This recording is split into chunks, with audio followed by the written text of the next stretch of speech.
क्या क्या किया था ये मैं आपको बस रिपीट करवाता हूँ। क्या सबसे पहले डेफिनेशन। अब जो टॉपिक है वो हमारा है ऑडिट, और ऑडिट की हमारी डेफिनेशन क्या है वो देखिए। डेफिनेशन क्या होता है, सबसे पहले इसका एक लेमन मीनिंग होता है, जो इसका मतलब होता है एग्जामिनेशन। एग्जामिनेशन करते हैं हम, मतलब पहले हमारी होती है मैनेजमेंट। अब मैनेजमेंट की क्या रिस्पॉन्सिबिलिटी होती है, मैनेजमेंट की रिस्पॉन्सिबिलिटी होती है कि वो एफएस को क्या करे, प्रिपेयर करे। ओके, प्राइमरी रिस्पॉन्सिबिलिटी होती है मैनेजमेंट की एफएस प्रिपेयर करने की। अब क्योंकि मैनेजमेंट के ऊपर कई सारे स्टेक होल्डर्स का, जैसे बैंक हो गया या फिर इन्वेस्टर्स हो गए, उनका ट्रस्ट जुड़ा हुआ होता है। तो इसीलिए कंपनीज एक्ट क्या बोलता है कि जो आप लोगों ने एफएस बनाई है, उनको आपको किसी भी पर्सन से एग्जामिन करवाना पड़ेगा। क्या करवाना पड़ेगा? एग्जामिन करवाना पड़ेगा। क्यों करवाना पड़ेगा एग्जामिन? ताकि जो स्टेक होल्डर्स है वो एश्योर हो जाएं कि जो मैनेजमेंट ने एफएस बनाई है वो बिल्कुल ट्रू एंड फेयर है। अब ये पर्सन सर कौन हो सकता है? ये हमेशा होगा इंडिपेंडेंट। मतलब जैसे मेरे कहने का मतलब क्या है, अब कंपनी का एम्प्लॉय भी सीए है, क्या उस कंपनी का सीए ही एफएस को वेरीफाई कर सकता है? बिल्कुल भी नहीं। क्योंकि एम्प्लॉय अपनी कंपनी की बुराई क्यों करेगा? तो अगर किसी भी कंपनी को अपनी एफएस ऑडिट करवानी है, तो उसको एक इंडिपेंडेंट पर्सन अपॉइंट करना पड़ेगा, जिसको हम बोलते हैं ऑडिटर। तो ऑडिट की डेफिनेशन में हमने क्या पढ़ा था? सबसे पहला, इट इज एन, नोट करते जाना, इंडिपेंडेंट एग्जामिनेशन। एग्जामिनेशन मतलब एफएस की वेरिफिकेशन। इंडिपेंडेंट मतलब किसी डिपेंडेंट पार्टी से ना करवा के किसी इंडिपेंडेंट पार्टी से करवानी है मुझे। फिर किसकी? फाइनेंशियल इंफॉर्मेशन की, दैट इज फाइनेंशियल स्टेटमेंट की। अब इसमें ना एक मुद्दा हमारे ये आता है कि सर मान लो हमारी जो एंटिटी है जिसकी हमें ऑडिट करवानी है, क्या उसका प्रॉफिट ओरिएंटेड होना जरूरी है? प्रॉफिट ओरिएंटेड होना जरूरी है? तो मैं कहूंगा डेफिनेटली नो। अगर कोई भी एंटिटी है, सामने ध्यान दो एक बार बोर्ड पे, कोई भी एंटिटी है, अगर वो कंपनीज एक्ट के अंदर रजिस्टर्ड हो गई, तो उसको ऑडिट करवानी पड़ेगी। सर थोड़ा एग्जांपल दीजिए। एग्जांपल में क्या आता है? कंपनीज एक्ट के अंदर कौन सी कंपनीज रजिस्टर्ड हो सकती हैं? चाहे वो प्राइवेट कंपनी हो, चाहे वो पब्लिक कंपनी हो, चाहे वो सेक्शन 8 कंपनी हो, चाहे वो ओपीसी कंपनी हो, कोई भी कंपनी हो। अगर कोई भी कंपनी हमारी कंपनी एक्ट के अंडर रजिस्टर्ड हो गई, तो इररिस्पेक्टिव ऑफ प्रॉफिट, चाहे वो प्रॉफिट कमाए, चाहे वो चैरिटी करे, चाहे वो एक पर्सन ने बनाई हो, चाहे वो मल्टीपल पर्सन ने करवाई हो, उनको ऑडिट करवानी मैंडेटरी है। ओके, मतलब पॉइंट क्या बना कि audit is an independent examination of the financial statement of the entity, whether the entity is a profit oriented और whether the entity is not a profit oriented. Okay, और चाहे उसका कोई भी लीगल फॉर्म हो, चाहे कोई भी साइज हो। मतलब सर अगर हमारी स्मॉल कंपनी हुई, तो क्या उसको भी ऑडिट कराना पड़ेगा? बताओ। Definitely yes. मतलब चाहे कोई भी उसका साइज हो, इरिस्पेक्टिव ऑफ देयर साइज। अब क्यों ऑडिट हम क्यों करते हैं? To form an opinion, opinion provide करने के लिए, ताकि हम बता सके कि जो एंटिटी की एफएस है वो ट्रू एंड फेयर है या नहीं है, एज इट इज। तो ऑडिट की डेफिनेशन हमारी क्या बनी? It is an independent examination of the financial statement of the company, whether the company is a profit oriented or not a profit oriented, and irrespective of the size or nature. Why audit? To form an opinion their own. It is an audit. ये हमारा complete होता है audit का। फिर हमने पढ़ा था assurance. देखो एश्योरेंस क्या होता है? एश्योरेंस हमारा होता है विश्वास लेना। अब दीपांशु एक बात सुनना आप। अब जैसे मैंने आपको बोला कि दीपांशु आपको मेरी फर्म क्या क्या ऑडिट करनी है, और उसमें ओपिनियन भी देना है कि मेरी एफएस बिल्कुल ट्रू एंड फेयर है या नहीं है। अब जो दीपांशु है वो अपना क्या देगा? ओपिनियन देगा। बट दीपांशु एक बात बता, क्या विदाउट ऑब्टेनिंग द एविडेंसेस, बिना एविडेंसेस लिए क्या कोई ओपिनियन आप दे सकते हो कि मेरी एफएस ट्रू एंड फेयर है या नहीं है? नहीं। तो दीपांशु को पहले क्या लेना पड़ेगा? एश्योरेंस लेनी पड़ेगी, विश्वास लेना पड़ेगा। और विश्वास को हम ऑडिट में बोलते हैं एश्योरेंस। ठीक है, एश्योरेंस लेना पड़ेगा। और एश्योरेंस आएगी कैसे? आएगी कैसे एश्योरेंस? चारों कहां से आएगी एश्योरेंस? एविडेंसेस से, मतलब गवाहों और सबूतों से मेरे को विश्वास होएगा कि जो मेरी कंपनी की है एफएस वो बिल्कुल ट्रू एंड फेयर है। अब एश्योरेंस हमारी दो तरह की होती हैं। एक होती है हमारी एब्सोल्यूट, और एक होती है हमारी रीजनेबल। अब एब्सोल्यूट का मैं आपको एक एक एग्जांपल देता हूं, क्योंकि आप लोग का लाइन ही थे। एब्सोल्यूट के क्या एग्जांपल हो सकता है? अब जैसे मान लो ये हमारी एंटिटी है, let's say ABC private limited. Okay, अब एबीसी प्राइवेट लिमिटेड है। अब यहाँ पे एक है सीए विशेष। अब जैसा कि हमने पढ़ा कि एबीसी लिमिटेड की कंपनी की ऑडिट कौन करेगा? एक इंडिपेंडेंट पर्सन करेगा। और विशेष क्या है? इंडिपेंडेंट, मतलब किसी भी तरह का कोई ताल्लुक एबीसी से इसका नहीं है। अब ये बताओ, जब विशेष इसकी ऑडिट करेगा तो क्या ये 100% सर्टिफाई कर सकता है कि इसकी एफएस में कोई गलती नहीं हो सकती? यस और नो? बिल्कुल भी नहीं। वो ऐसा एश्योरेंस देगा ही नहीं। क्यों? क्योंकि वो कंपनी के साथ इंटरनली जुड़ा हुआ नहीं है। जब वो इंटरनली जुड़ा हुआ नहीं है तो इंटरनल अफेयर्स का तो उसको कैसे पता चलेगा? उसको इंटरनल अफेयर्स का भी पता नहीं चलेगा। तो इसीलिए एश्योरेंस हमेशा एब्सोल्यूट नहीं होती। कौन सी होती है? रीजनेबल। एब्सोल्यूट मतलब कि कोई 100% सर्टिफाई कर रहा है कि हाँ ये काम होगा ही होगा। रीजनेबल मतलब, इसमें पॉइंट व्यू क्या था कि हमेशा हम रीजनेबल एश्योरेंस लेते हैं, ना कि एब्सोल्यूट एश्योरेंस। रीजनेबल क्या होता है कि देखो, जो मेरे को एविडेंसेस मिले उसके बेसिस पे मैं कह सकता हूं कि एफएस बिल्कुल ठीक है, बट मैं 100% सर्टिफाई बिल्कुल भी नहीं कर सकता। अब इसका ना एक मैं छोटा सा एग्जांपल ले लेता हूं। आप लोग अभी एग्जाम अपियर करके आए हो, आप तीनों। अब अगर कोई आपसे पूछे कि आप लोगों के एग्जाम कैसे हुए हैं, तो आप लोग उसको क्या कहोगे? देखो सर, एग्जाम अच्छे हुए हैं, बाकी रिजल्ट डिपेंड करेगा क्या होता है। ये क्या है? एक रीजनेबल एश्योरेंस कि कोई पर्सन ये कह सकता है कि नहीं मैं तो पास हो ही जाऊंगा, 100% मुझे विश्वास है। कभी भी नहीं। तो वैसा ही ऑडिटर क्या होता है कि वो कभी भी एब्सोल्युटली नहीं बोलता कि आपस में कोई गलतियां नहीं है। और वो बोलेगा भी क्यों? क्योंकि वो एफएस के साथ जुड़ा हुआ थोड़ी ना होता है। वो तो एक इंडिपेंडेंट पार्टी है। उसको जो डॉक्यूमेंट्स मिलेंगे उसके बिहाफ पे वो ऑडिट कर देगा। बट अगर वो डॉक्यूमेंट ही फ्रॉड हुए तो ऑडिटर क्या कर सकता है? कुछ भी नहीं कर सकता वो तो इसीलिए वो कभी भी एब्सोल्यूट नहीं लेता, बट कौन सी लेता है? रीजनेबल। कि मैं 100% सर्टिफाई नहीं कर रहा, बट 99% में सर्टिफाई कर रहा हूं कि ये बिल्कुल ठीक है। 1% कोई गलती हो सकती है। मान लो मैनेजमेंट ने मुझे इन्फॉर्मेशन प्रोवाइड नहीं करी, मैनेजमेंट ने कोई मुझे डॉक्यूमेंट्स दिए हैं वो गलत दिए हैं, तो कोई भी सर्कमस्टांसेस ऐसा हो सकता है। राइट? तो ये हमारा कल हुआ था। बाकी आपकी टर्म्स यूज होंगी डे बाय डे, तो उसमें आपको और अच्छे से समझ में आ जाएंगी। फिर हमारा होता है एविडेंसेस। एविडेंसेस क्या होता है? अब बात सुनो, हमें एश्योरेंस लेनी है, हमें विश्वास लेना है किसी भी चीज का। जैसे चारों की कोई कंपनी है, अब मुझे ये कहना है कि चारों प्राइवेट लिमिटेड के आपस ट्रू एंड फेयर है या नहीं है। मैं किस बेसिस पे कहूंगा? एविडेंसेस बेसिस पे तो कहूंगा। अगर एविडेंसेस ही नहीं मिले तो विश्वास में कैसे ले सकता हूँ? सो ऑडिटर के एविडेंसेस लेने पड़ेंगे। ओनली आफ्टर दैट वो कह सकता है कि एफएस बिल्कुल ठीक है। ओपिनियन। ओपिनियन का मतलब क्या होता है कि उसको एक सजेशन देना है या फिर राय देनी है कि मेरे हिसाब से एफएस कैसे हैं। एफएस पे उसका पॉजिटिव ओपिनियन आएगा या नेगेटिव ओपिनियन आएगा? पॉजिटिव या फिर नेगेटिव। अगर एफएस हमारी ट्रू एंड फेयर हुई तो देगा वो पॉजिटिव ओपिनियन। अगर एफएस हमारी नेगेटिव हुई तो वो देगा अपना, मतलब ट्रू एंड फेयर नहीं हुई तो कौन सा ओपिनियन देगा? Negative opinion.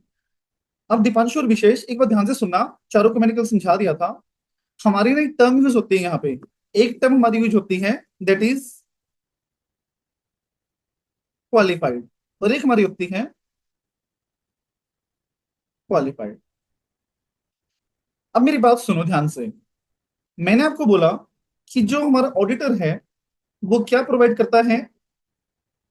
ओपिनियन। किसके ऊपर? एफएस के ऊपर। क्या चीज की एफएस ट्रू एंड फेयर है या नहीं है? अब मेरी बात सुनो, क्वालिफाइड का मतलब होता है समथिंग नेगेटिव। ऑडिट के अंदर अगर हम और किसी सब्जेक्ट की बात करें या जनरल वर्ड की हम बात करें तो qualified mean something positive.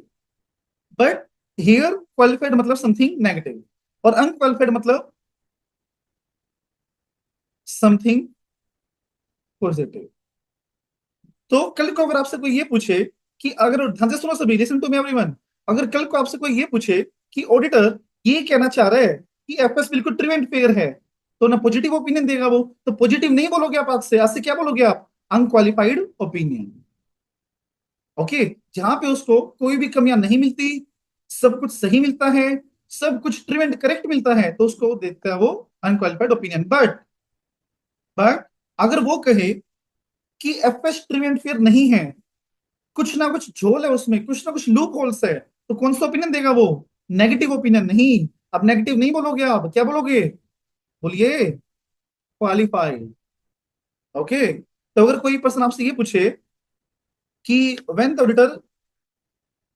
auditor concludes that the FS are not free from loopholes and misstatements, कि मतलब जब ऑडिटर कंक्लूड करे कि एफएस में बहुत सारे मिसस्टेटमेंट्स हैं, तो दीपांशु कौन सा ओपिनियन देगा, क्वालिफाइड या अनक्वालिफाइड? क्वालिफाइड देगा। वेरी गुड, क्वालिफाइड ओपिनियन देगा वो। और विशेष, अगर ऑडिटर ये कहे कि एफएस बिल्कुल ट्रू एंड फेयर है, एफएस के अंदर कुछ गलतियां हैं ही नहीं, तो वो कौन सा ओपिनियन देगा अपना? Unqualified. Unqualified opinion, very good. मतलब ये चीज आपको ध्यान में रखनी है। अगर जनरल सेंस की बात करें ना, तो क्वालिफाइड का मतलब पॉजिटिव होता है और अनक्वालिफाइड का नेगेटिव, बट यहाँ पे हमारे ऑडिट की लैंग्वेज में क्वालिफाइड मतलब नेगेटिव और अनक्वालिफाइड मतलब पॉजिटिव। चलिए, अब विशेष एक बात और बताना आप, मैं आपको बिल्कुल एक चेन बना के समझा रहा हूँ इस पॉइंट पे। अब हमारा एक ऑडिटर है,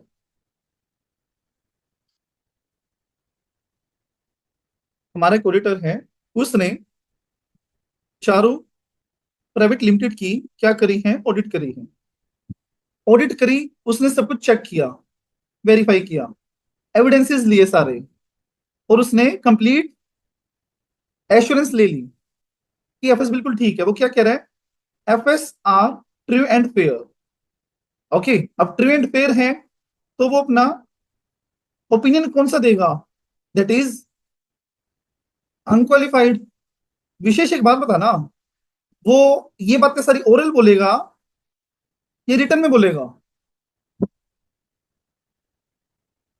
बोलिए विशेष, ये बातें वो सारी ओरल बोलेगा, मतलब सिर्फ बताएगा या लिख के बताएगा? आपके अनुसार ये कैसा होना चाहिए? रिटर्न होना चाहिए। रिटर्न में होना चाहिए। और जिस फॉर्म में वो लिख के देगा उसको हम बोलते हैं ऑडिट रिपोर्ट। ऐसा, बस ये हमारी बात थी जो हमने कल पढ़ा था। ठीक है, एक बार मैं दोबारा से आपको रिपीट करता हूँ आज मैंने क्या पढ़ा है आपको। देखो, सिंपल सी ऑडिट होती है। ऑडिट का मतलब होता है वेरिफिकेशन। ओके, वेरिफिकेशन कौन करता है, ऑडिटर करता है। किसके ऊपर करता है, एफएस के ऊपर करता है। दोबारा से मैं दो टर्म आपको अगेन समझा रहा हूं ताकि आपको और क्रिस्टल क्लैरिटी हो जाए। एश्योरेंस, एश्योरेंस क्या होता है? एश्योरेंस होता है हमारा विश्वास लेना, क्योंकि विश्वास लेके वो ओपिनियन दे सकता है। अगर उसको एश्योरेंस ही नहीं मिली तो वो ओपिनियन भी नहीं दे पाएगा। क्यों? यार मैं इंडिपेंडेंट पर्सन हूं, मैं किसी एंटिटी को कैसे कह सकता हूँ कि वो सही है गलत है जब तक मुझे विश्वास ही ना हो। विश्वास होने के बाद ही तो मैं कह सकता हूँ कि ये चीज ठीक है या गलत है, तो उसको एश्योरेंस लेना जरूरी है। पर सर क्या वो 100% ले सकता है? नहीं, एश्योरेंस कभी भी 100% नहीं होती है। एश्योरेंस कभी भी 100% नहीं होती है। एश्योरेंस हमेशा लिमिटेड होती है, रीजनेबल होती है। क्यों? क्योंकि यार आप ये देखो ना, हम इंडोर पढ़ते हैं लॉ में, मैं एंटिटी के साथ जुड़ा हुआ नहीं हूं, तो मैं कैसे कह सकता हूँ कि वो बिल्कुल ठीक है? अगर मैं इंडोर मतलब इंटरनली उसके साथ जुड़ा हुआ हूँ तो मुझे सारे इंटरनल अफेयर्स का पता होगा। अब ऑडिटर एक बाहर का बंदा है, उसको कैसे पता होगा कि इंटरनली क्या फ्रॉड कर रहे हैं वो लोग? ऑडिटर भी एक इंसान होता है वो, और मतलब हमारा जो कंपनी चेक है वो भी सोच के चलता है कि ऑडिटर भी अपने सूझबूझ से काम करता है। और हो सकता है कि कोई फ्रॉड किया गया हो और ऑडिटर से वो छुपा लिया हो, और ऑडिटर ने अगर एब्सोल्युटली ले ली तो कल को फंसेगा कौन? ऑडिटर ही फंसेगा। तो ऑडिटर यूज क्या करता है, सुनो ध्यान से, अब लिसन टू मी एवरीवन, ध्यान से सुनना। ऑडिटर क्या लैंग्वेज यूज करता है? Based on the documents and information provided to us, the FS are true and fair. कि जो डॉक्यूमेंट्स मेरे को प्रोवाइडेड किए गए उस बेसिस पे मैं कह रहा हूं कि एफएस बिल्कुल ट्रू एंड फेयर है। कुछ अदर सर्कमस्टांसेस हुए तो उसमें स्टेटमेंट हो सकते हैं जो मेरे को नहीं पता चली। ऐसा। तो सबसे पहला चैप्टर हम शुरू कर रहे हैं, nature, objective and scope of audit. Nature objective में हम पढ़ेंगे कि ऑडिट का ऑब्जेक्टिव क्या है और ऑडिट का स्कोप क्या है, मतलब कहां तक, कहां तक मुझे ऑडिट करनी है, ऑडिटर का दायरा क्या है। दायरा मतलब कहां तक जाके ऑडिट कर सकता है, क्या चीज वो नहीं कर सकता। That is nature, scope and objective of audit. अब सबसे पहला जो हम इसमें पढ़ेंगे, देखिएगा जरूर, meaning and nature of auditing. सबसे पहले मीनिंग पे चलते हैं, मैं बता चुका हूं आपको होता क्या, वैसे जस्ट हमने एक ओवरव्यू लेना है इसका। An audit is an independent examination. An audit is an independent examination. Just a second.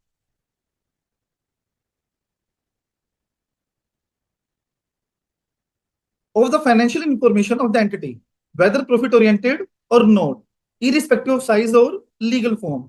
When such an examination is conducted with a view to expressing an opinion thereon. यहाँ पर ना चार term use हुई है हमारी, कौन से terms use हुई है वो देखिएगा। सबसे पहला, ऑडिट क्या है?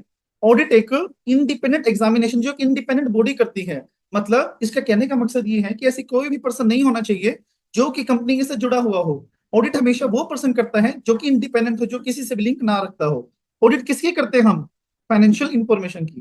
कौन सी, किसकी फाइनेंशियल इंफॉर्मेशन की? ऐसी एंटिटी, चाहे वो प्रॉफिट ओरिएंटेड हो, चाहे वो प्रॉफिट ओरिएंटेड ना हो, मतलब चाहे वो सेक्शन 8 कंपनी हो, चाहे वो प्राइवेट या फिर कोई पब्लिक कंपनी, से कोई भी फर्क नहीं पड़ता है। चाहे कोई भी उसका साइज हो, कोई भी लीगल फॉर्म हो, साइज मतलब चाहे वो स्मॉल कंपनी हो या अदर कंपनी हो, लीगल फॉर्म मतलब चाहे वो लिमिटेड बाय शेयर्स वाली हो या फिर गारंटी वाली हो। और ऑडिट करता है क्यों है वो? With view to express an opinion दे रहा हूं, ताकि उसके ऊपर वो ओपिनियन अपना दे सके। तो एक बार रिपीट करते हैं इसको, देखो। An audit is an independent examination of the financial information of an entity. एक लाइन हमारी हुई कि ऑडिट क्या है? इंडिपेंडेंट एग्जामिनेशन है फाइनेंशियल इंफॉर्मेशन का। किसकी फाइनेंशियल इंफॉर्मेशन का? एक एंटिटी की फाइनेंशियल इंफॉर्मेशन का, चाहे वो एंटिटी प्रॉफिट ओरिएंटेड हो, चाहे वो प्रॉफिट ओरिएंटेड ना हो, इरिस्पेक्टिव ऑफ द साइज और लीगल, चाहे कोई भी साइज हो, कोई भी लीगल फॉर्म हो। क्यों करता हूं मैं audit? With view to express an opinion thereon in an audit report is called as audit. बिना देखे मुझे बताओ एक बार, सुनो ध्यान से, क्या आपका समझना कि आपको क्लिक कर रही है नहीं कर रही चीजें? देखो, चार भाग में मैंने इसको डिवाइड किया। सबसे पहला क्या, ऑडिट क्या है? एक इंडिपेंडेंट एग्जामिनेशन। ओके। सेकंड क्या, ऑडिट क्या है? Independent examination of financial information of the entity. दूसरा, चाहे एंटिटी प्रॉफिट ओरिएंटेड हो, चाहे वो प्रॉफिट ओरिएंटेड ना हो, चाहे लीगल फॉर्म, चाहे कोई भी हो, क्या चाहे कोई भी साइज हो, तो क्यों करता हूं मैं ऑडिट? ताकि मैं उसके ऊपर अपना एक ओपिनियन दे सकूं एक ऑडिट रिपोर्ट में, कॉल्ड एज ऑडिट। ओके। तो अगर कंसाइज करके पढ़े हम तो सिंपल सी डेफिनेशन पड़ेगी, audit is an independent examination of the financial information of the entity whether the entity is a profit oriented और not, irrespective of size or nature, with a view to express an opinion thereon in an audit report is called as audit। Definition समझ में आई आपको? बताइए मुझे चारों विशेष, दीपांशु। अब independent का मतलब क्या है यहाँ पे? What do you mean by independent? Independent means judgment of a person is not subordinate to the wishes or direction of the another person. The auditor should be independent। अब आप लोग तीनों मुझे एक बात बताना, सुनना बड़े ध्यान से।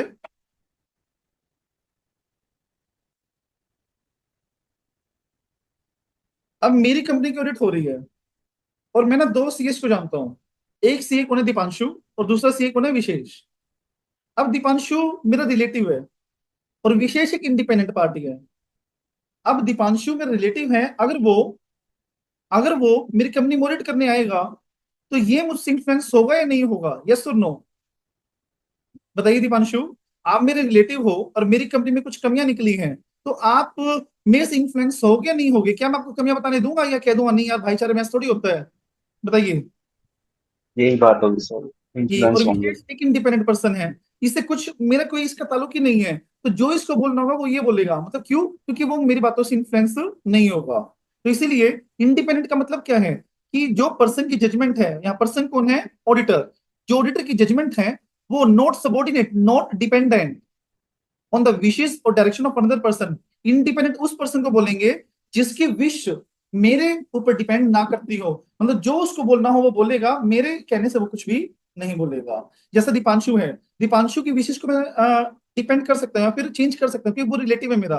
बट विशेष एक इंडिपेंडेंट पार्टी, अगर मैं कुछ कहूँ भी गा कि विशेष इसको रिपोर्ट मत करो, इसको छुपा लो, तो विशेष मेरी बात नहीं मानेगा। क्यों? क्योंकि वो एक इंडिपेंडेंट पर्सन है। तो डिपेंडेंट हम किसको बोलते हैं? जिसके विशेष किसी और के ऊपर डिपेंड होती है। अगर किसी की विशेष किसी के ऊपर डिपेंड नहीं होती है तो उसको बोल देते हैं independent. And second, the entity whose financial information is examined need not necessarily be profit oriented, like in case of business it can be non profit organization like an NGO or charitable trust। Charu बता सकते हो अब क्या मतलब है इसका? चारू बताइए। कि कोई भी कंपनी हो सकती है, चाहे सेक्शन 8 कंपनी हो, सबको ऑडिट कराना पड़ेगा। एग्जैक्टली मतलब चाहे वो प्रॉफिट ओरिएंटेड हो चाहे वो प्रॉफिट ओरिएंटेड ना हो। ये सारी चीज हम डेफिनेशन में पढ़ चुके हैं, ये सिर्फ उसका एक्सप्लेनेशन थी और डिटेल में। इसमें कुछ पूछना है आपको? माइक ऑन करके बताइए सब लोग। No sir. ओके। आगे देखिए, इसका पहला टॉपिक आ रहा है अपना, understand that preparation and presentation of the financial information of an entity is the responsibility of management of the entity। ये मैंने आपको कल वाली क्लास में भी और आज वाली क्लास में भी बताया है कि प्राइमरी प्राइमरी रिस्पॉन्सिबिलिटी किसकी होती है? ऑफिस बनाने की हमेशा मैनेजमेंट की होती है, ऑडिटर की बिल्कुल भी नहीं होती है। ऑडिटर की रिस्पॉन्सिबिलिटी क्या होती है? सेकेंडरी। क्या करने की? बनाने की? नहीं सर, बनाने की नहीं, क्या करने की? उसको वेरीफाई करने की। ओके, तो यहाँ पे ये बात लिखी हुई है कि प्रेजेंट करने की या प्रिपेयर करने की अल्टीमेटली रिस्पॉन्सिबिलिटी किसकी होती है? मैनेजमेंट की होती है। The auditor expresses an opinion on the financial statement by means of written audit report. और ऑडिटर की क्या रिस्पॉन्सिबिलिटी होती है कि उसको वेरीफाई करे और उसके ऊपर अपना क्या दे, ओपिनियन दे। ये किसके थ्रू? एक रिटर्न ऑडिट रिपोर्ट के थ्रू। उसके बाद इन डूइंग सो, अगर उसको एक रिपोर्ट इशू करनी है, he has to see that financial statement would not mislead anybody by ensuring that. अगर उसको एक रिपोर्ट इशू करनी है वेरीफाई करके, तो उसको कुछ चीजें वेरीफाई करनी पड़ेंगी। ही हैज टू सी, विशेष आपके ही कौन है? Vishesh, who is he here? Auditor. Very good, auditor. मतलब अगर उसको ऑडिट करना है तो उसको कुछ चीजें देखनी पड़ेंगी। इसमें पॉइंट ऑफ व्यू क्या है, मैं आपको नोटपैड पर समझाता हूँ। पॉइंट ऑफ व्यू देखिए, इसने यहाँ पे क्या बोला? इसने यहाँ बोला है कि अगर ऑडिटर को ओपिनियन देना है, ओपिनियन किस में देना है? रिपोर्ट में देना है। तो रिपोर्ट देने से पहले वो कुछ चीजों को चेक करेगा, तब जाके वो अपना एक ओपिनियन दे सकता है। जैसे ही हैज टू सी, मतलब अगर उसको ओपिनियन देना है तो क्या क्या चीजें उसको देखनी पड़ेंगी, बताएगा कोई?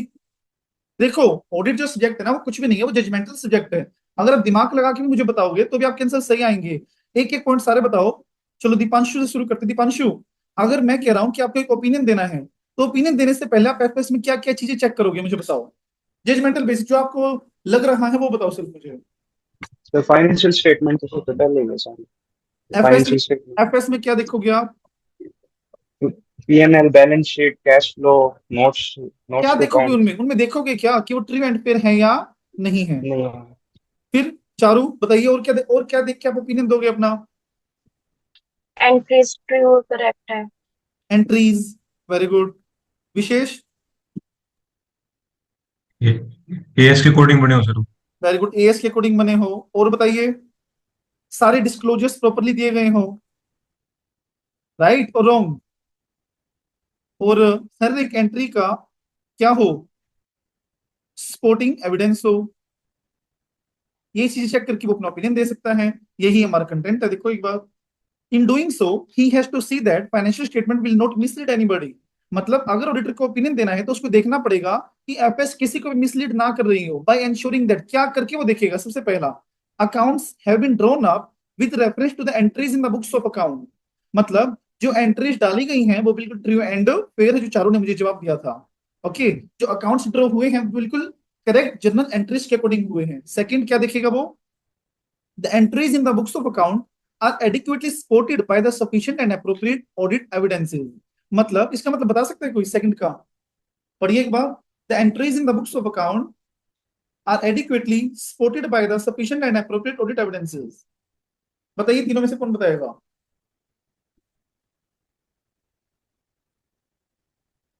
बताइए। जैसे आपने कल इनवॉइस वाला एग्जांपल लिया था कि हम्म, उसमें हम चेक करेंगे इनवॉइस को। ठीक है, इसका मतलब है सपोर्टिंग डॉक्यूमेंट्स। इसका मतलब समझिए क्या होता है। इसका मतलब हमारा होता है कि जो भी एंट्रीज मैंने डाली गई हैं उसका हमारे पास हर एक एविडेंस है। सर अभी भी नहीं समझ में आया, एग्जांपल बताओ। अब एक बात सुनो, दीपांशु ऑडिट करने आ रहा है। अब दीपांशु ने मेरे पीएनएल में देखा, ट्रेडिंग अकाउंट में, कि मैंने चारों के नाम पे 1 लाख की सेल दिखा रखी है। सेल की जर्नल एंट्री से देख ली, बट ये 100% वेरीफाई कब होगा? जब वो सेल इनवॉइस देख लेगा।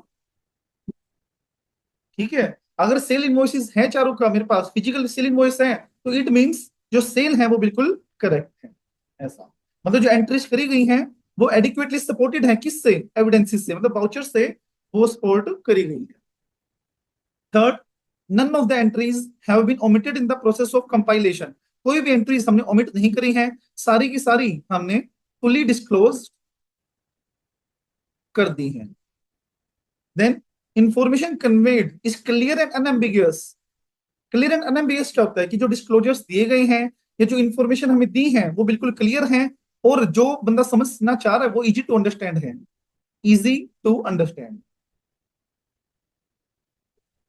And then the financial statement amounts are properly classified, describe and disclose in conformity with accounting standard. जैसा विशेष ने मुझे बोला था कि जो भी फाइनेंशियल स्टेटमेंट्स हैं वो क्लासिफाई, डिस्क्राइब और डिस्क्लोज किसके अकॉर्डिंग हुई है, एएस के अकॉर्डिंग। और एक दीपांशु ने जो बोला था that statement of accounts are true and fair picture, जो स्टेटमेंट ऑफ अकाउंट्स है मतलब P&L एंड बैलेंस शीट है वो true and fair picture reflect करती हैं एफएस के रिजल्ट की, मतलब जो हमारी बैलेंस शीट है वो बिल्कुल करेक्ट है। ओके, अभी हमने क्या पढ़ा, रिवाइज करते हैं इसको, देखिए। अभी हमने ये पढ़ा कि अगर ऑडिटर को ये वेरीफाई करना है कि एफएस किसी को भी मिसलीड ना कर रही हो और उसके ओपिनियन देना है, तो क्या क्या देख के ओपिनियन देगा। सबसे पहला एंट्रीज, एंट्रीज क्या कि एंट्रीज प्रॉपरली रिकॉर्डेड होनी चाहिए। चार्ट वार्ट ये जो शॉर्ट बनवा रहा हूं ना साथ साथ बनाते रहना, रिवीजन में हेल्प करेगा आपको ये। सेकंड, जो भी एंट्रीज हैं उनके स्पोर्टिंग डॉक्यूमेंट्स होने चाहिए। क्या होने चाहिए, उनके स्पोर्टिंग डॉक्यूमेंट्स। थर्ड, जो हमारी एंट्रीज हैं वो हमारी clear and easy to understand होनी चाहिए। इसको हम क्या कह सकते हैं, unambiguous. And fourth one is entries clear है, अनएम्बिगियस है, और दूसरा एएस के अकॉर्डिंग बनी है। फिफ्थ, कोई भी एंट्रीज ओमिटेड नहीं है, मतलब सारी की सारी हमने फुली डिस्क्लोज कर रखी है, फुली डिस्क्लोज कर रखी है। सिक्स, बैलेंस शीट यानी हमारा स्टेटमेंट ऑफ रिजल्ट है जो वो true and fair picture represent कर रहा है। अगर ऑडिटर ने ये सारे एविडेंसेस ले लिए देन ही कैन से कि हमारी एफएस किसी को भी मिसलीड नहीं कर रही है। इसमें कोई पॉइंट दोबारा समझना हो तो मुझे बताइए।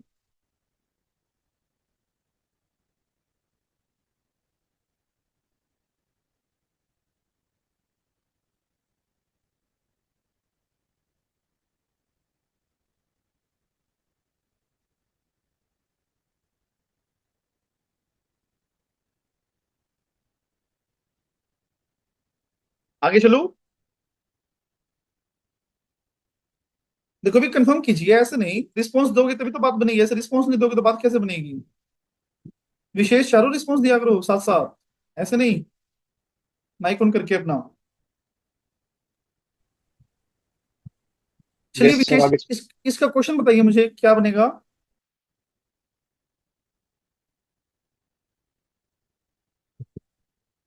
विशेष इसका क्वेश्चन क्या बनेगा जो हमने पढ़ी है सारी चीजें अभी।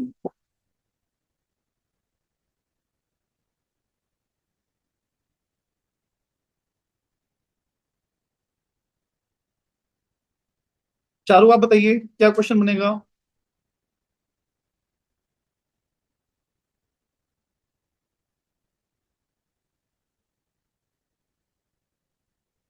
चारों आप लोग होना वहां पे, बताइए क्या क्वेश्चन बनेगा इसका।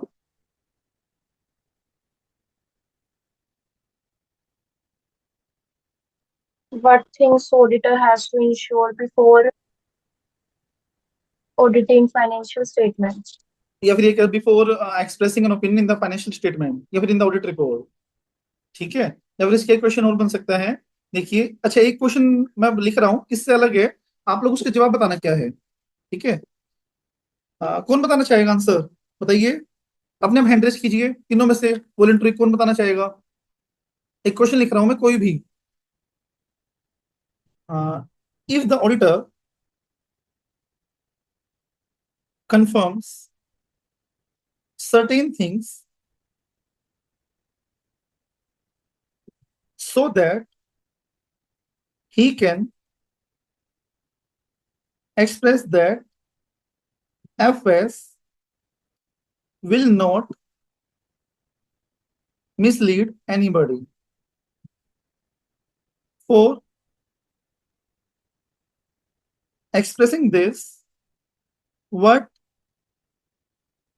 he need to verify. बताइए शाहरुख, यदि पांचों विजय कोई बताओ तीनों में से क्या आंसर आएगा इसका। वो अभी आपने सर लिखवाया था सर, वो एंट्रीज प्रॉपर्ली रिकॉर्डेड। ठीक है, क्लिक हो रही ना सही से। वही वाला, ये वही वाला। ये इस तरह से क्वेश्चन बनेगा इसका, केस स्टडी टाइप में। Got it, okay. आगे देखिए अब, अभी हमारा जो अगला कंसेप्ट है वो हमारा है interdisciplinary nature of auditing relation with diverse subject. अब कुछ अलग अलग सब्जेक्ट्स दिए हुए हैं, अलग अलग हमारे क्राइटेरियाज हैं, उनसे ऑडिट किस तरह से अलग है वो हम पढ़ना चाह रहे हैं। सिर्फ रीडिंग का कंसेप्ट याद बात नहीं करना। ऑडिट एंड और अकाउंटिंग, आप तीनों में से कोई मुझे बताइए ऑडिट और अकाउंटिंग किस तरह से लिंक है आपस में। ऑडिट एंड अकाउंटिंग क्योंकि किस तरह से लिंक है? अकाउंटिंग से जो एंट्रीज हमें चेक करनी पड़ती है। एग्जैक्टली, ऑडिट और अकाउंटिंग इस तरह से लिंक है क्योंकि अकाउंटिंग नहीं होगी तो ऑडिट कैसे होगा। तो they are interlink with each other. Auditing reviews the financial statement which are nothing but a result of the overall accounting process. If there is no accounting process, then there will not be any question regarding the audit. And auditing and law, बताइए विशेष, law audit से कैसे link है?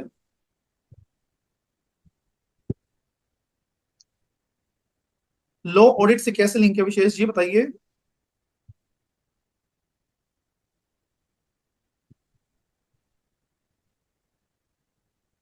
देखिए, लो इस तरह से link है। अब एंटिटी को an number of laws and regulations follow करने पड़ते हैं जो कंपनीज एक्ट के ऊपर अप्लाई होते हैं। अब ऑडिटर चेक करेगा कि वो लॉ उन्होंने फॉलो किए हैं या नहीं किए हैं, इसीलिए ऑडिटर को लॉ रेगुलेशन की भी अच्छी नॉलेज होनी चाहिए। फिर auditing and economics, auditor is expected to be familiar with the overall economic environment of the client, कि उसका इकोनॉमिक एनवायरनमेंट कितना है, उसका प्रॉफिट कैसा है, उसका फाइनेंस कैसा है, उसको भी वेरीफाई करना पड़ेगा। Auditing and behavioural science, behavioural science का क्या मतलब है कि knowledge of human behaviour is essential for an auditor to effectively discharge his duty. उसको ह्यूमन बिहेवियर की भी नॉलेज है। ह्यूमन बिहेवियर की नॉलेज कैसे है? अब जैसे मान लो मैं किसी प्रीमाइसिस पे जाकर कुछ डॉक्यूमेंट्स मांग रहा हूँ, इरिस्पेक्टिव ऑफ मल्टीपल कम्युनिकेशन, कई बार मैंने उनको बोल दिया कि आप डॉक्यूमेंट्स दे दीजिए बट वो मुझे डॉक्यूमेंट्स नहीं दे रहे हैं, तो मैं क्या एज्यूम करूं कि कुछ ना कुछ फ्रॉड है, तभी डॉक्यूमेंट्स मुझे वो नहीं दे रहे हैं। तो ये मुझे कैसे पता चला? बिहेवियरल साइंस से, कि मुझे सामने वाले को परखना भी आना चाहिए कि वो क्या चाह रहा है क्या नहीं चाह रहा है। Auditing statistics and mathematics, mathematics क्या चेक करने के लिए? वेरिफिकेशन ऑफ इन्वेंटरीज काउंट करने के लिए, कितना स्टॉक पड़ा हुआ है, अर्थमेटिकल एक्यूरेसी चेक करने के लिए। स्टैटिस्टिक्स किस चीज के लिए? सैम्पलिंग अप्लाई करने के लिए, इसलिए उसको इस चीज की नॉलेज भी होनी चाहिए। Auditing and data processing, data processing क्या होता है? Enterprise data processing auditing in itself is developing and discipline in itself. Data processing हमारा वी कैन से दैट कि सॉफ्टवेयर जो एक मैनेजमेंट यूज करता है, अब जैसे मान लो टैली है, बीजीएस ऐप है, जिससे उसका डेटा प्रोसेस होता है, तो ऑडिटर को उसकी भी नॉलेज होनी चाहिए ताकि वो वेरीफाई कर सके कि जो सॉफ्टवेयर वो यूज कर रहे हैं वो बिल्कुल सही है सही नहीं है। Auditing and financial management, financial management की नॉलेज भी ऑडिटिंग को होनी चाहिए। कैसे? कि वो किस तरह से अपना वर्किंग कैपिटल मैनेज करते हैं, किस तरह से वो कैश फ्लो बनाते हैं, किस तरह से वो फंड फ्लो बनाते हैं, किस तरह से वो बजट्स बनाते हैं अपने। क्योंकि जो हमारी एंटिटी होती है वो दो पेज पे चलती है। कौन से दो पेज? पहला बजट पे, कि वो बजट बनाएगी तभी आगे बढ़ेगी। दूसरा उसका फाइनेंस कहाँ से आएगा। अब जैसे कि आप लोग पढ़ते हो, लो पढ़ के आए हो आप तीनों, अब लो बताता है कि जो हमारी एंटिटी होती है वो कभी भी इंडिपेंडेंटली नहीं चलती, उसको स्टेक होल्डर्स के जोड़ के चलना पड़ता है। जैसे किसी से लोन भी लेना पड़ेगा, शेयर होल्डर से पैसा लेना पड़ेगा, गवर्नमेंट से ग्रांट भी लेनी पड़ेगी। तो ऑडिटर के पता होना चाहिए कि उसके वर्किंग कैपिटल का पैसा कहाँ से आ रहा है, किस तरह से वो मैनेज हो रही है, उसकी नॉलेज उसको होनी चाहिए। Then auditing and production, production का मतलब क्या है? जैसे आप लोग कॉस्ट पढ़ोगे अभी शायद आप, तो उसमें कॉस्ट शीट बनती है। कॉस्ट शीट होता क्या है? कॉस्ट शीट जिसके अंदर पर यूनिट कॉस्ट पता लगती है कि एक प्रोडक्ट है, अगर उसका मैंने बोला कि 100 रुपए पर पीस है, तो 100 रुपए निकला कैसे, कैसे निकला 100 रुपए, वो होती है हमारी कॉस्ट शीट।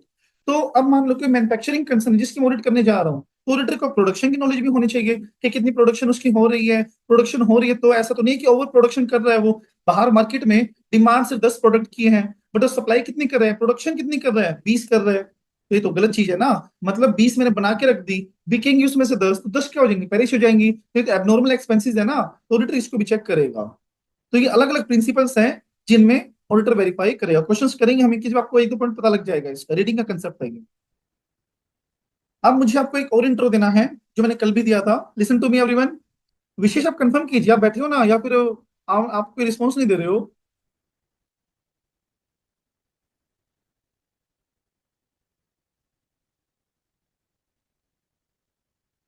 देखिए आगे कंफर्म करते रहो भी टाइम टू टाइम, ऐसे नहीं है। हर एक सेकंड में आपका कोई ना कोई रिस्पॉन्स आना चाहिए, यस सर, नो सर, दोबारा बताओ सर, इस तरह का रिस्पॉन्स मेरे पास आना चाहिए सो दैट मेरे को पता चले कि आप लोग वहां पे एक्टिवली काम कर रहे हो। ऐसा ना हो कि मैं बोलता रहूं आप लोग सुनते जाओ बस। ऐसा नहीं चाहिए बिल्कुल भी। देखिए यहाँ पे मुझे आपको एक इंट्रो देना है। सर इंट्रो किस चीज का दे तो चुके हो आप, बिल्कुल एक बहुत सारे इंट्रोज मिलेंगे आपको, टेंशन मत लो आप। अब देखो एफएस हम क्या करते हैं, प्रिपेयर। जैसा कि मेरे को आप लोगों ने बताया था कि प्रिपेयर किसके अकॉर्डिंग होगा, अकाउंटिंग स्टैंडर्ड्स के अकॉर्डिंग। ओके, प्रिपेयर होने के बाद उसकी क्या होगी, दैट इज ऑडिट। अब प्रिपेयर करने के लिए मैनेजमेंट फॉलो करता है as, that is accounting standards. और ऑडिट करने के लिए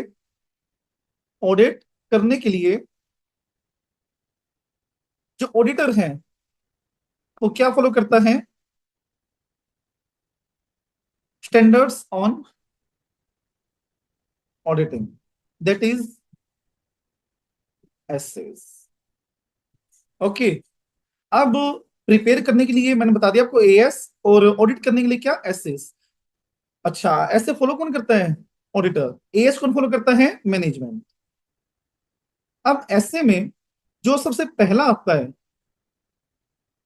उसका नंबर क्या है, 200।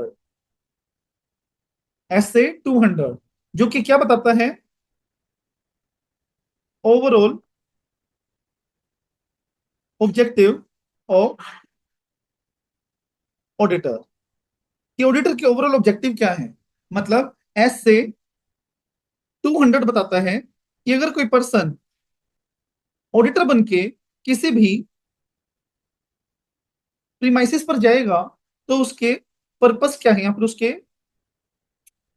ऑब्जेक्टिव क्या है, that is overall objective of an auditor और ऑडिट। कौन सा ऐसे, ये ऐसे 200 जो हमारा सबसे पहले आने वाला है। कंफर्म करो, फिर आगे चलता हूं मैं शीट पे। अरे आप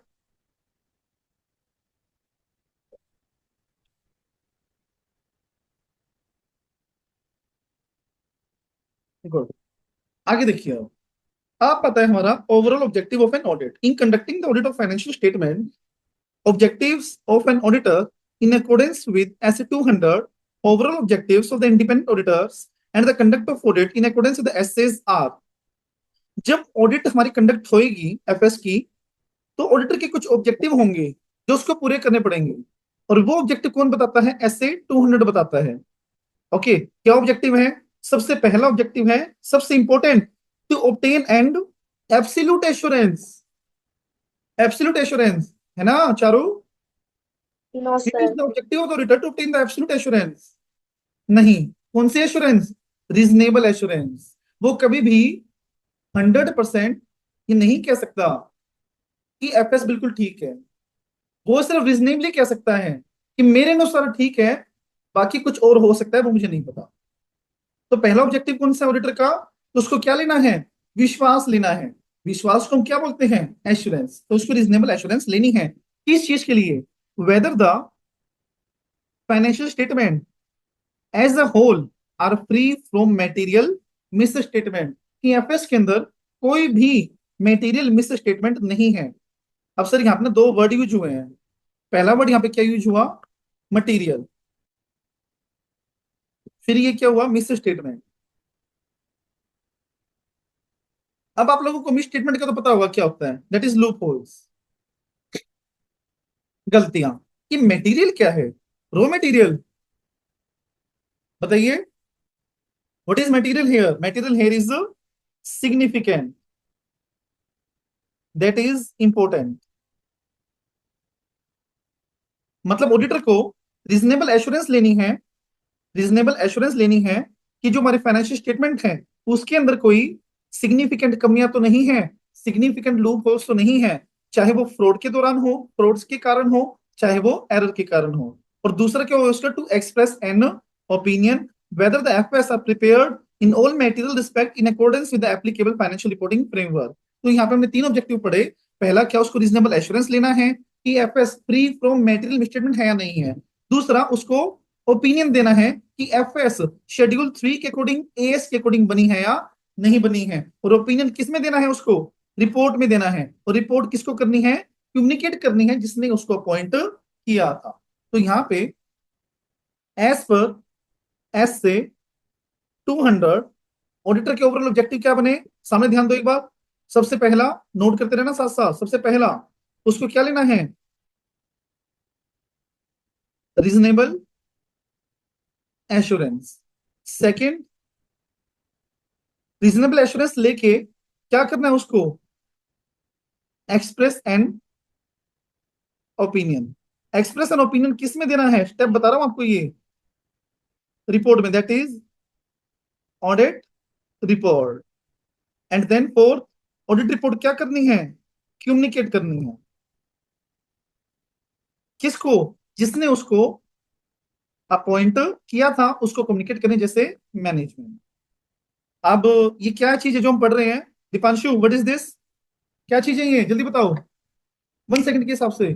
ऑब्जेक्टिव्स ऑडिटर किसके, के, ऑडिटर मतलब ऑडिटर, जो ऑडिट करेगा। ऑडिटर के कि उसको क्या करना है जाके वहां पे, उसको वहां जाके रीजनेबल एश्योरेंस लेनी है, ओपिनियन देना है एश्योरेंस लेके, फिर ओपिनियन किस में देना है, रिपोर्ट में देना है, और जिस पर्सन ने उसको अपॉइंट किया था उसको वो रिपोर्ट कम्युनिकेट करनी है। ऑब्जेक्टिव्स, वेरी गुड विशेष, डन करो भाई, थंब इंप्रेशन दो मुझे, फिर हम आगे चलते हैं।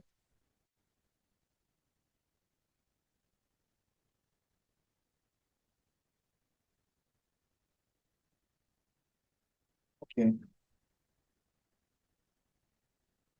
अब यहाँ पे देखो, मैं आपको बता चुका हूँ वैसे तो ये सारी बातें, बट हमें रीड करनी है ये, देखिएगा।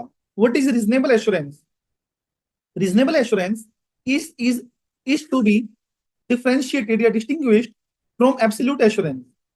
Absolute assurance is a complete assurance or a guarantee that FS are free from material misstatement. Reasonable assurance absolute से अलग होती है, क्यों, क्योंकि absolute क्या है, absolute एक गारंटी है, किस चीज की गारंटी, कि FS के अंदर कोई भी कमियां नहीं है।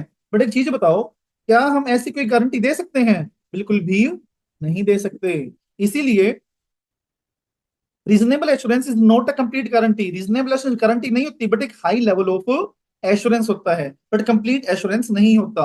मतलब जो रीजनेबल एश्योरेंस होता है वो गारंटी नहीं दे रहे हम, गारंटी वर्ड जहां पे जो हो जाता है ना, गारंटी मीन्स 100% कि वो बिल्कुल ठीक है, मैं सर्टिफाई कर रहा हूं, पर मैं ऐसा कभी नहीं कह सकता। मैं हमेशा नियर टू नियर टू 100% कह सकता हूं, बट नॉट 100%। इन दोनों में फर्क समझ में आ रहा है आप तीनों को, एक बात मैं बोल रहा हूं नियर टू 100%, एक मैं कह रहा हूं नॉट 100%। समझ में आ रहा है ना, अगर मैंने 100% बोल दिया कि ये चीज बिल्कुल 100% ठीक है तो वो एब्सोल्यूट हो गई, गारंटी हो गई वो, ओके।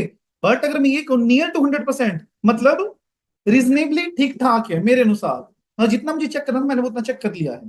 तो रीजनेबल एश्योरेंस एब्सोल्यूट से अलग है, क्योंकि एब्सोल्यूट क्या होती है, गारंटी होती है, बट रीजनेबल गारंटी नहीं होती, इसलिए वो उससे क्या है, डिस्टिंग्विश्ड है। अब मिस स्टेटमेंट क्या होता है, misstatement in the financial statement can occur due to fraud और एरर। अब गलतियां होती है ना, गलतियां फ्रॉड से भी हो सकती हैं और एरर से भी हो सकती हैं। आप तीनों में से मुझे कोई एक चीज बताओ कि दोनों में फर्क क्या है, क्या फर्क है दोनों में, फ्रॉड में और एरर में क्या फर्क है बताइए। फ्रॉड जानबूझ के और एरर गलती से। हाँ, मतलब चाहे मैनेजमेंट ने गलतियां जानबूझ के करी हो, चाहे अनजाने में करी हो, गलतियां गलतियां होती हैं, और वो किस में कवर होंगी, मिस स्टेटमेंट में। Okay, the auditor seeks to obtain the reasonable assurance whether the financial statement as a whole are free from material misstatement caused by fraud or error. Auditor है वो reasonable assurance लेगा किस चीज के लिए, whether, आप weather के element तो लगाओ, whether FS are free from material misstatement, मतलब ऑडिटर विश्वास लेगा कि एफएस के अंदर कोई मिसस्टेटमेंट है या नहीं है, मतलब वो रीजनेबली इंश्योर करेगा कि एफएस के अंदर कोई भी मिसस्टेटमेंट नहीं होनी चाहिए। फ्री फ्रॉम मेटेरियल मिसस्टेटमेंट का मतलब है कि एफएस के अंदर कोई मिसस्टेटमेंट नहीं है, ऐसा वो ओपिनियन देने के लिए विश्वास लेगा। सेंटेंस क्या बना, auditor is required to obtain the reasonable assurance for what, to obtain the evidences that FS are free from material misstatement, चाहे वो फ्रॉड से हुई हो चाहे वो एरर से हुई हो। और ऑडिटर उनका इफेक्ट भी देखेगा कि एफएस के ऊपर उन मिस स्टेटमेंट का क्या इफेक्ट पड़ा है, इन होली और इन टोटलिटी।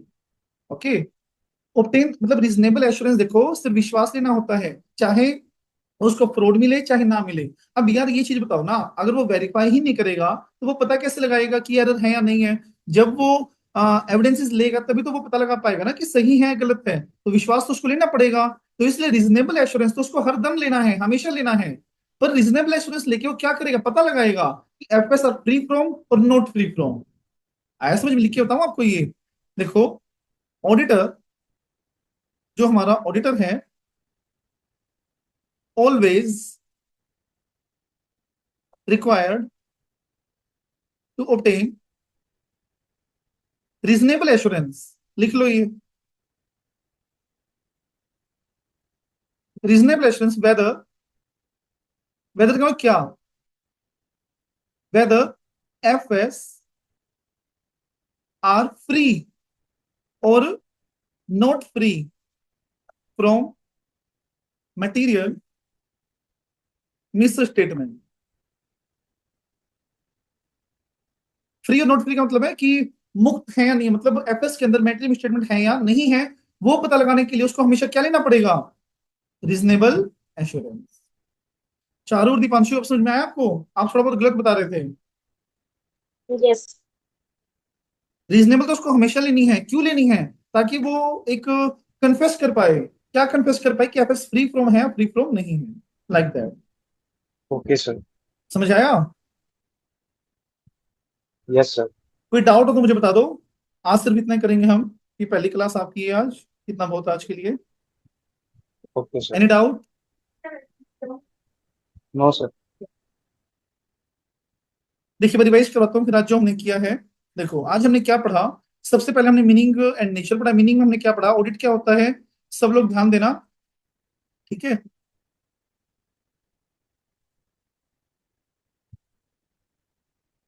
देखो उसमें हमने क्या पढ़ा कि ऑडिट क्या होता है, audit is an independent examination by an independent person of the financial information of the entity, whether the entity is a profit oriented or not the profit oriented, whatever the size of the entity, whatever the legal form of the entity, to form the opinion their own। Okay, independent का मतलब क्या होता है, independent का मतलब कि auditor की विशेष, auditor का ओपिनियन, ऑडिटर का सुझाव किसी और के ऊपर निर्भर ना करता हो, कॉल्ड एज इंडिपेंडेंट। फिर हमारा ये था, अब ऑडिटर को ओपिनियन देना है तो वो ओपिनियन देगा, बिल्कुल देगा, बट ओपिनियन देने से पहले वो चेक करेगा कि आपस किसी को मिसलीड तो नहीं कर रही है। पर ये देखने के लिए कि मिसलीड कर रही है नहीं कर रही है, उसको क्या क्या चीज देखनी है। सबसे पहला, जो अकाउंट्स है वो उनमें सारी एंट्रीज प्रॉपरली होनी चाहिए, हर एंट्री का सपोर्टिंग डॉक्यूमेंट होना चाहिए, कोई भी एंट्री ओमिटेड नहीं होनी चाहिए, सारी एंट्रीज क्लियर एंड अनएम्बिगियस होनी चाहिए, सारी entries properly classified, describe, disclose होनी चाहिए एज पर अकाउंटिंग स्टैंडर्ड्स। यहाँ पे जो इंपॉर्टेंट वर्ड है वो एएस है। और जो स्टेटमेंट ऑफ अकाउंट है, स्टेटमेंट ऑफ रिजल्ट है, वो true and fair picture represent कर रहा हो। फिर हमने रीडिंग के कंसेप्ट पढ़े थे कि ऑडिटिंग अदर रिलेशनशिप के कैसे लगे, जैसे अकाउंटिंग से कैसे लगे हैं, लॉ से कैसे लगे हैं, इकोनॉमिक्स से कैसे लगे, बिहेवियरल साइंस से कैसे लगे, आप पढ़ देना सिर्फ।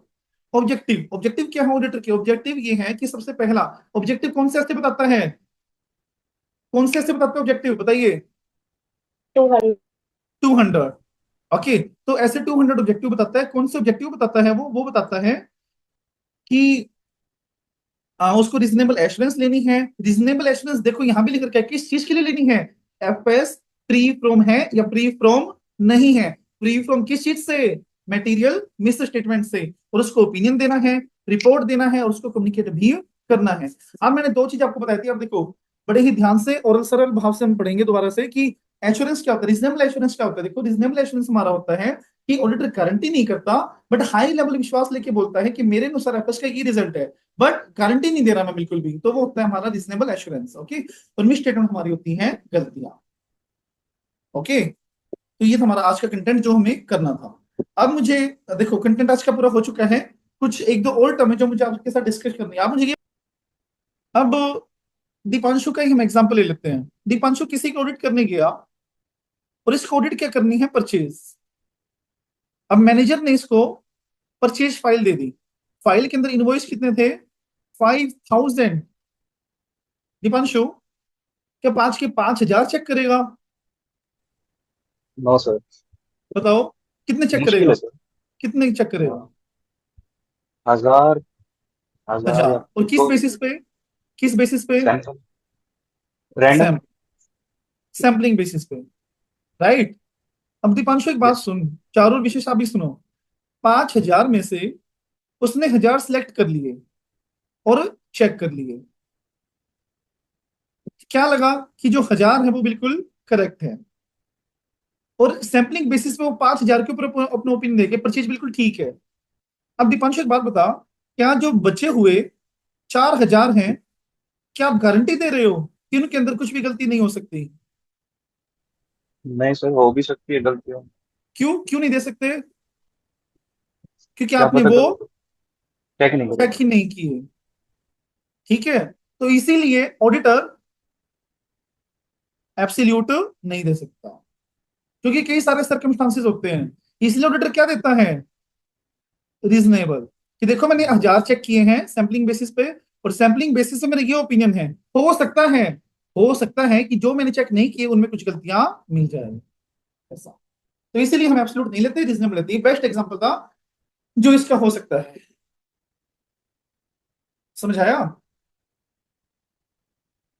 आई होप सो कि यस। अब आपको क्रिस्टल क्लैरिटी हो गई होगी इसमें। इसके बाद कोई आपका मतलब कोई भी क्वेश्चन मार्क नहीं रहा होगा इस एग्जांपल के बाद, राइट? कुछ और पूछना हो तो पूछो भाई, फिर चलते हैं। रिकॉर्ड मैंने कर दी है क्लास, तो अगर किसी को दोबारा सुननी हो तो मुझे बता देना, और टेलीग्राम शेयर कर दूंगा मैं आप लोग को। ठीक है जी, लीव करें फिर आज के लिए।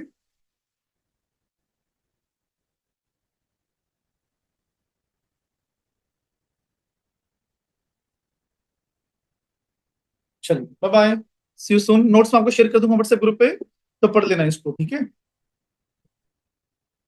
Bye everyone.